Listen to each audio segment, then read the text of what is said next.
Yeah, no, so but it's essentially a hard cap, so it does bring parity. I know what you're saying about Kansas City and Pittsburgh, but what I think fans need to see is you can't sell hope every year because fans are intelligent and fans vote with their feet. You can't say, we hope to do this. They've got to see a blueprint. And I think fans can buy into a rebuilding process, especially in a hard cap where they know teams have to reboot, as long as they see a blueprint and see progress. If they don't see a blueprint, then I think they lose patience with management and they stop buying tickets. Okay. Let's move on to social media, which has been a hot topic around this forum for a few years now, and is a hot topic again today. What is your view of the role of social media, and do you take part in it? Well, my view is it's here to stay. It's a part of our landscape, whether we like it or not. My prediction is some player's going to get hammered and tweet something that costs him his entire career. Yep. And this is the problem. There's no breathalyzer on a BlackBerry.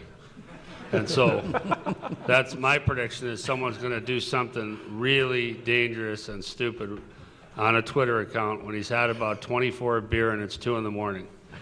And it's going to be a big problem. We're stuck with it. This is what happens now. And to me, it's like we can't complain about the weather. It's going to rain or it's going to be what it is. We have Twitter, we have Facebook. There'll be something else in a year.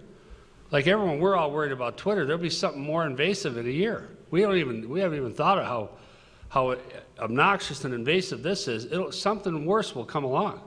Like we could never predict this 5 years ago. Facebook seemed intrusive enough. And now Facebook is the least of our worries. Now it's Twitter. It'll be something worse after that. I take it you're not on Twitter? I'm not on Twitter. Your coach is? What do you think? I said last week I only tweet when I have beans for supper. That's it. So. What do you think of your coach being on Twitter? My coach can do whatever he wants. We don't ban the players from going on Twitter. The league has a policy about during games, before games, after games. We have a bunch of guys on Twitter. Joffrey Lupa lost his phone last year in a cab and tweeted that and got it back in an hour. He promised someone 4 reds or 4 golds to a game, and he had his phone back in an hour. So it has value. So what we can take from this is the impact of social media is it makes it easier to get your phone back. Ned, what's your view on social? Ned, are you on Facebook no, or Twitter? No, I'm not Facebooking or Twittering or anything else. What's your view of it? I call Burke and I text Burke, but I don't tweet Burke.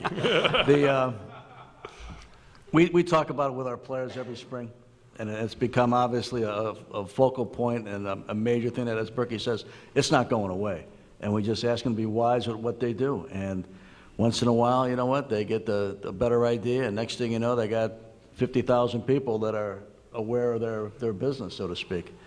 I don't know how you police it except by educating them and hoping that they make good choices. I don't get some of it, though. Like these people that tweet, my wife is on Twitter, and she'll show me that this friend of hers just tweeted, here's my dinner. She's out to dinner, and here's the food I just ordered. Like, I give a rat's ass what she's having for dinner. Like, I don't get it. Well, then, but you can, I mean, the great thing is that you just Can I call, if I want to know what she's having for supper, can I call her? Like, why does she have to send it to No, you don't have to follow her. I don't. My wife shows me the thing. I mean, first, I'm not a Facebook guy. I do have a Twitter account, JSportsNet, and I have 10,000 people that follow me. I'm not one of them. No, but Jen is. Whoa! She probably is. And hold it. If we're leaving moms out of this, let's leave wives out of it, okay? Oh, I'm not allowed to phone her, though. I would say that in the sports media industry, it is, I view it as the new wire service. It is the new flow of information. It's instantaneous. I don't think that corporations, and I think ESPN has gone through this to a much greater extent than anybody else in the United States. I don't think we have in Canada done a very good job of it. It should be a promotional if I was running a TV network now, I would tell my guys, I don't want to see news on Twitter. I want you to see I have news on my website. I have news on Sportsnet or TSN at 6 o'clock. The problem is that those are rules that I could impose that the rest of the world don't play by. and therefore 10 seconds later it's out. A scoop in television sports now is as long as it takes for you to read your Twitter account. That's and it's removed a huge layer of editorial and double checking and accountability. And accountability. We need one of these bloggers to lose his house in a lawsuit, and that'd help. I just want to tell you, I'll tell you one of the most active people in believing in the blogosphere, Twitter's, Facebook, is Ted Leonsis, who's the owner of the Washington Capitals. And he was very, very adamant to his public relations people, to his marketing people, we have to allow the bloggers into the press box. We have to allow the guys who write this. They're our people, they're our staff. And in fact, he came up with this brilliant idea to have a little reception for all the bloggers and the Twitter guys and the guys that, and so they send out an invite to all of them, and 3 of them had to come with their mothers, and 4 of them didn't have driver's licenses yet.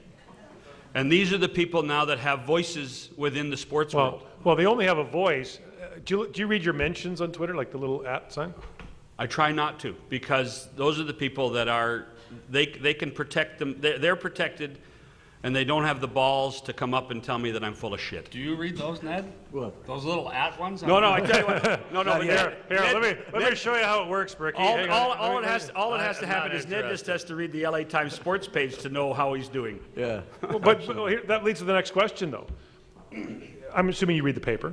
Once in a while. Okay. Now, you're an old If writer, I have to though. read the paper to learn something, I'm in the wrong business. Right. Do you read blogs? Do you pay attention to blogs? No. Brian? Because of what you said. No, of course not. Who are they? Yeah, exactly. I don't read the paper either. When we're not playing well, and Dana knows this is true, when we're not playing well, I tell the players the same thing. A newspaper has value if you own a puppy or a parakeet. That's it. You're not going to learn anything about hockey reading a newspaper. No hockey player has ever learned a goddamn thing about hockey reading a goddamn newspaper. And any of you from Toronto know that Brian has done an amazing job for one of the tabloids here, selling newspapers with that, because they have a little parakeet on the sports page called Burke. Little Berkey. Little Burke. And it's, Now, I can honestly say I don't read the papers here because I've never seen that.